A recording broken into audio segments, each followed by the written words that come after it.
Apology not accepted. The words she spoke of Mrs. Harris, lambs could not forgive, nor worms forget. Charles Dickens. Forgiveness doesn't come naturally to anyone.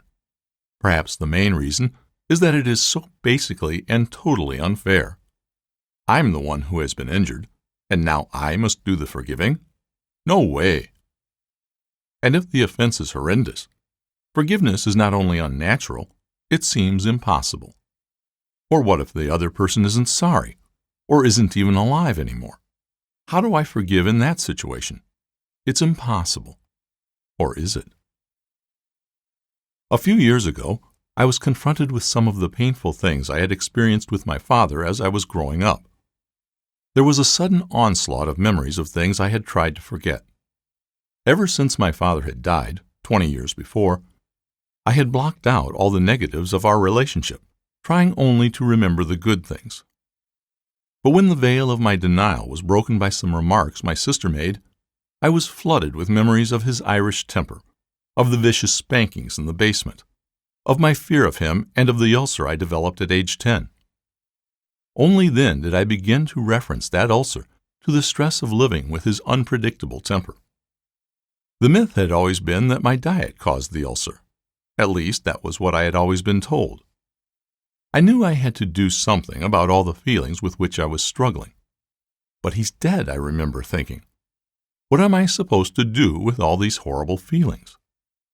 I remember what I told others in my counseling office, that forgiveness is the only way to resolve issues of the past. But how can I forgive him when he's not here to be forgiven, I asked myself.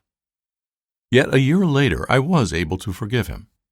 And when I did, it was like my life had a new beginning. I understood the words of Pat Conroy, who wrote in one of his novels, "On the day I forgave my father, my life began."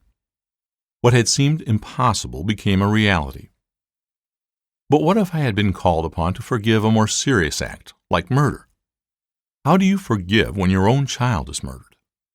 And what if the one who commits the crime is also part of the family? How do you forgive someone you love for killing another loved one? Wayne and Arlene attended our church. They had 2 beautiful daughters, both married and growing with their families. There was nothing apparent about the family that would make anyone think such a horrible thing could happen. Yet it happened. Wayne and Arlene's son-in-law shot and killed his wife, their daughter, during an argument in their kitchen.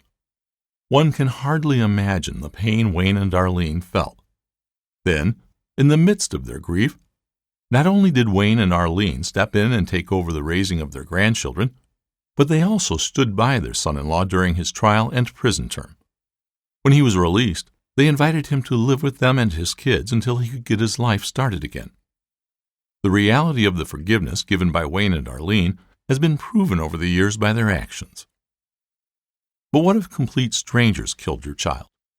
What if your beautiful young daughter was a Fulbright scholar working halfway around the world, seeking to improve the lives of people trapped in poverty, and you suddenly were confronted with the reality of her brutal death?